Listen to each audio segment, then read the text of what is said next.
శ్రీ మహాగణాధిపతయే నమః. శ్రీ గురుభ్యో నమః. మార్చి 27, 2026 శ్రీరామనవమి. ఈసారి శ్రీరామనవమి పునర్వసు నక్షత్రంతో కలిసి రావడం విశేషం.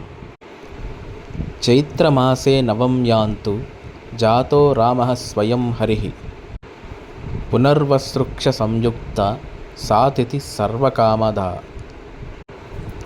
శ్రీరామనవమి ప్రోక్తః కోటి సూర్యగ్రహాధిక అంటుంది శాస్త్రం.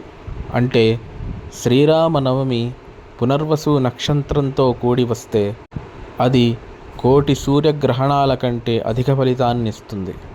ఈ రోజున సీతారాముల కళ్యాణం చేసిన, శ్రీరామచంద్రుడికి సంబంధించిన హోమాన్ని చేసిన, శ్రీరామ ప్రతిమను దానం చేసిన విశేషమైన ఫలితాలు పొందుతారు.